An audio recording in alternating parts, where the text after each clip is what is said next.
Back my channel. MSc fourth semester में हम chemistry में नेचुरल प्रोडक्ट की स्टडी कर रहे थे। नेचुरल प्रोडक्ट में जो हमारा टॉपिक था सिंथेसिस ऑफ फेर्निसोल था। सिंथेसिस ऑफ फेर्निसोल की अगर हम बात करें, हम इसमें इसके सिंथेसिस की स्टडी कर रहे हैं, स्ट्रक्चर की स्टडी करेंगे, इसके प्रॉपर्टीज की स्टडी करेंगे जो फेर्निसोल होता है। तो सबसे पहले मैं फेर्निसोल के इंट्रोडक्शन की बात कर लेता हूँ। फेर्निसोल क्या होता है? ये एक तरीके से जो हमारी टर्पोनाइट और केराटिनोइड्स जो यूनिट थी ना, टर्पोनाइट्स, हम उसी यूनिट में फर्स्ट यूनिट में स्टडी कर रहे हैं। फेर्निसोल एक सेक्यूटर्पोनाइट कंपाउंड होता है। सेक्यूटर्पोनाइट क्या कंपाउंड था? वह कंपाउंड था जिसमें कार्बन के नंबर 15 होते थे या 3 आइसोटोपीन यूनिट से मिलकर बना होता था। उसको हम सेक्यूटर्पोनाइट कंपाउंड कहते थे। ये मैंने क्लासिफिकेशन में पढ़ा था जब हमने क्लासिफिकेशन ऑफ टर्पोनाइट की स्टडी की थी। तो फेर्निसोल क्या होता है? एक सेक्यूटर्पोनाइट कंपाउंड होता है। ये एसाइक्लिक होता है।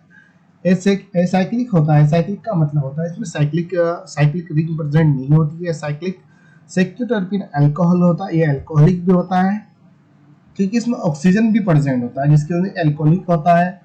और ये एसाइक्लिक कंपाउंड होता है। It is present in many essential oil like lemon, orange, etc.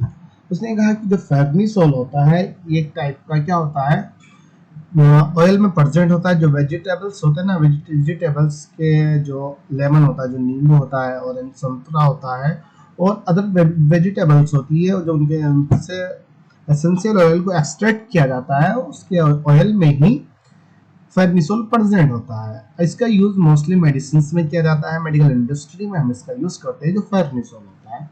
तो ये चीज जो है फेर्नी एसाइक्लिक कंपाउंड होता है, सेक्यूटर्पोनाइट कंपाउंड होता है।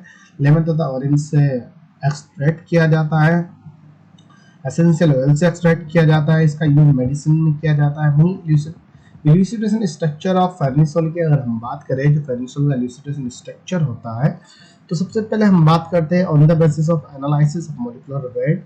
जब फेर्निसोल के उसके मॉलिक्यूलर वेट को एनालिसिस किया जाता है, एनालाइज करने के बाद हमें एक फॉर्मूला मिलता है C15H26O। H26O को ही हम फेर्निसोल नाम देते हैं, जो फेर्निसोल का फॉर्मूला होता है C15H26O। क्या होता है? फेर्निसोल का फॉर्मूला होता है। On the basis of analysis of molecular weight, determine the molecular formula C15H26 या C14H23CH2OH। C14H23CH2OH। तो ये क्या हुआ? ये भी C15H26O हुआ। तो इसको ये अल्कोहलिक इसलिए कहा जाता है क्योंकि इसमें अल्कोहलिक ग्रुप भी प्रेजेंट होता है। तो इसको हम एसाइक्लिक कंपाउंड कहते हैं, अल्कोहलिक कंपाउंड कहते हैं, जो फेर्निसोल होता है। वहीं अगर हम बात करें स्ट्रक्चर की, अगर मैं बात करूं स्ट्रक्चर में दिखा देता हूं फेर्निसोल का। तो फेर्निसोल का कुछ स्ट्रक्चर ये स्ट्रक्चर होता है। ये मान लीजिए दो रिंग होती है, जो रिंग होती है इनकम्प्लीट होती है। दोनों रिंग एसाइक्लिक फॉर्म में होती है, साइक्लिक फॉर्म में नहीं होती है। रिंग तो बनी हुई है लेकिन कंप्लीट रिंग नहीं है। यहाँ पर जो कार्बन है, इस कार्बन से कार्बन एक साइड में OH ग्रुप लगा दिया जाता है। इस कार्बन से इस कार्बन से दो यहाँ पे एल्किल ग्रुप लगा दिए जाते हैं। यहाँ पे एक बॉन्ड यहाँ पर प्रेजेंट होता है, डबल बॉन्ड, यहाँ पर डबल बॉन्ड प्रेजेंट होता है यहाँ पर। तो इसका फेर्निसोल का ये स्ट्रक्चर होता है, जो फेर्निसोल का स्ट्रक्चर होता है। तो हम स्ट्रक्चर की बात कर रहे थे, यहाँ पे एक स्ट्रक्चर बना देना है। स्ट्रक्चर मैंने लास्ट में जो लिखा हो ना, इल्यूस्ट्रेशन स्ट्रक्चर में यहाँ पर एक स्ट्रक्चर और बना दीजिए, फिर उसके बारे में लिख दीजिए कि इसका जनरली फॉर्मूला C15H26O होता है। इसमें 3 बॉन्ड प्रेजेंट होते हैं, ये एसाइक्लिक होता है।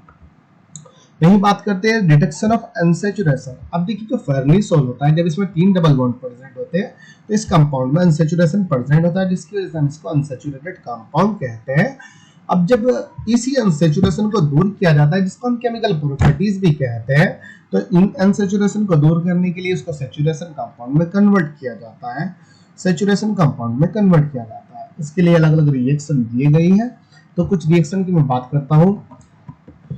Due to presence of 3 double bond, it's give the hexahydrofarnesol, hexahydrofarnesol या हेक्साब्रोमोफेर्निसोल।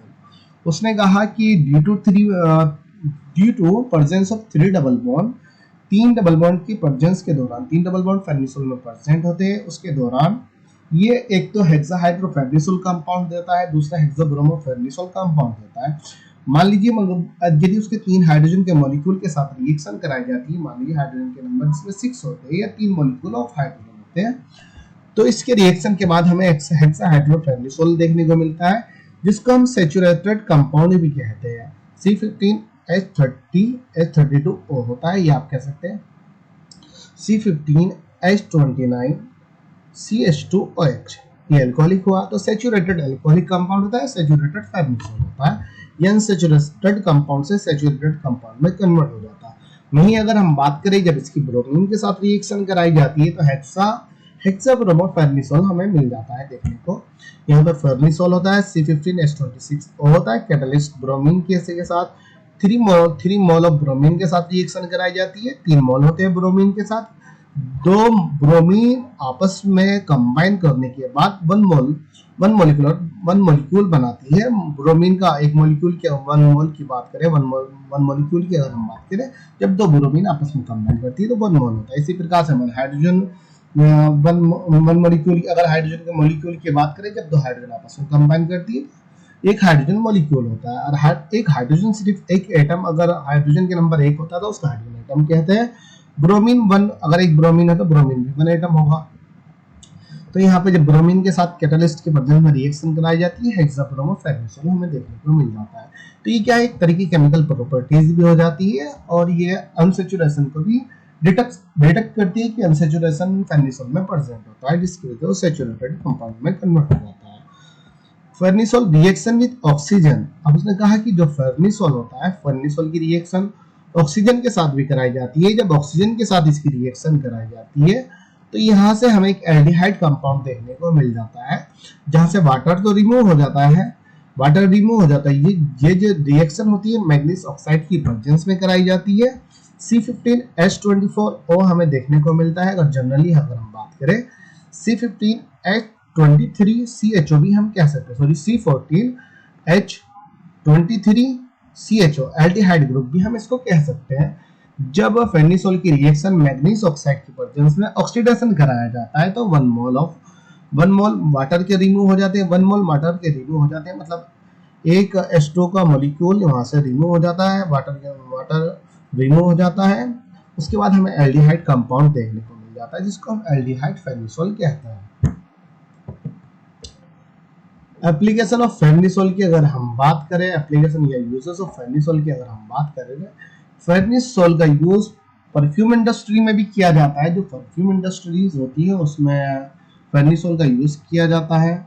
And it is use in cosmetic industry, makeup वगैरह के लिए भी फेर्निसोल का यूज किया जाता है। जो कॉस्मेटिक इंडस्ट्रीज होती है उनमें भी फेर्निसोल का यूज किया जाता है।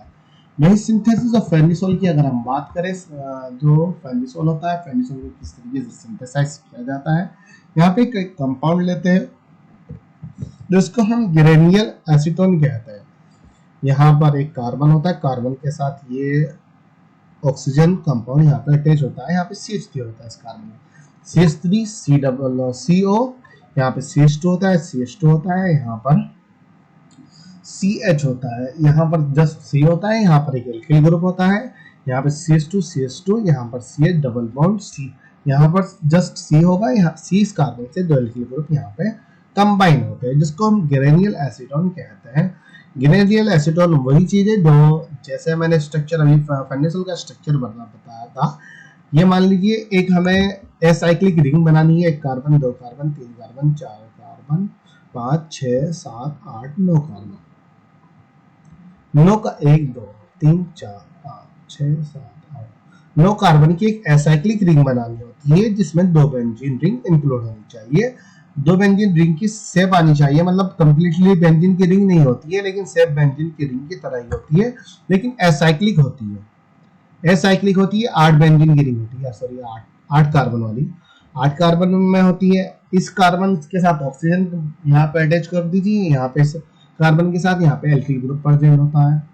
लास्ट वाले कार्बन के साथ एक कार्बन कार्बन के लिए डबल बॉन्ड, इस वाले कार्बन से 2 एल्किल ग्रुप यहाँ पे ये अटैच होता है, और अपसाइड में एक एल्किल ग्रुप यहाँ पे अटैच होता है, इसके साथ एक डबल बॉन्ड प्रेजेंट होता है। तो डबल बॉन्ड तो आप बाद में लगा लीजिए, पहले स्ट्रक्चर बना लीजिए। तो उसको गिरेनियल एसीटोन कहते हैं। गिरेनियल एसीटोन जब फास्फोरस पेंटाक्लोराइड के साथ रिएक्शन कराई जाती है फर्स्ट स्टेप में, सेकेंड स्टेप में सोडियम एमीन लिक्विड अमोनिया के साथ जब रिएक्शन कराई जाती है तो यहाँ से जो होता है ये कंपाउंड यहाँ से CO CH3CO यहाँ से पूरा पूरा निकल जाता है। जो हमारे यहाँ पे कंपाउंड मिलता है NH3 मिलता है, यहाँ पे एल्काइन मिलता है, इसके साथ सोडियम यहाँ से अटैच होता है, इस वाले कार्बन के साथ सोडियम अटैच होता है।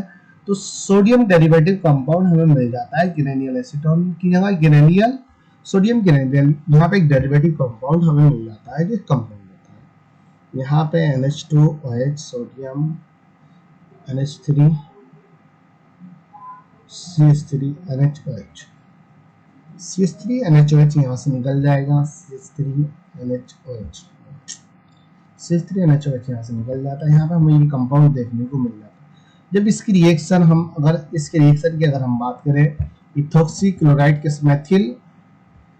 मेथिल क्लोराइड की मिथॉक्सी क्लोराइड के साथ कराई जाती है। जब मेथॉक्सी क्लोराइड के साथ हम इसकी रिएक्शन कराते हैं तो यहाँ पे हमें सोडियम क्लोराइड यहाँ से रिमूव हो जाता है NaCl। जो ये इथॉक्सी कंपाउंड होता है यहाँ पे एक CH2, यहाँ पे ये जो कार्बन होता है कार्बन यहाँ पे प्रेजेंट होता है, यहाँ पे एक CH2 कंपाउंड आ जाता है।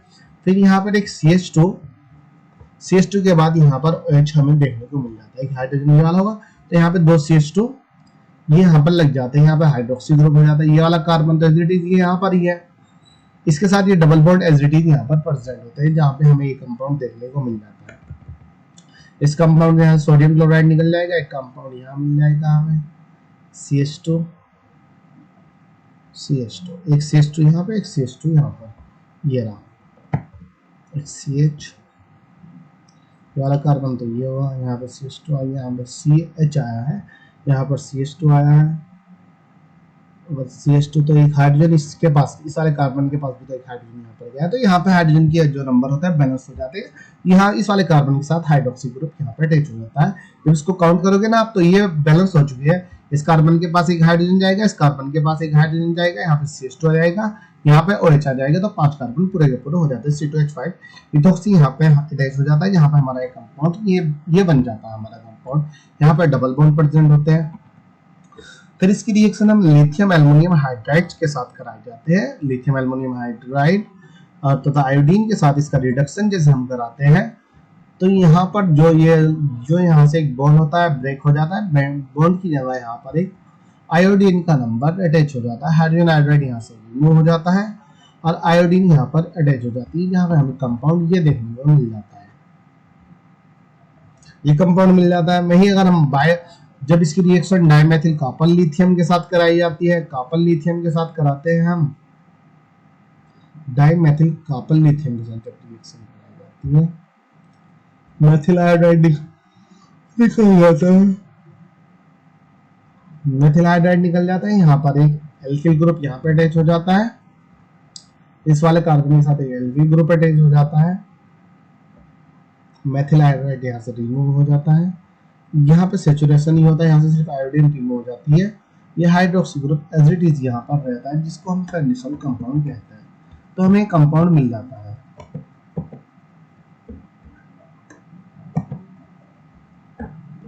तो नेक्स्ट लेक्चर में हम पढ़ेंगे beta carotene synthesis and properties. Beta carotene क्या होता है इसको हम नेक्स्ट लेक्चर में पढ़ेंगे।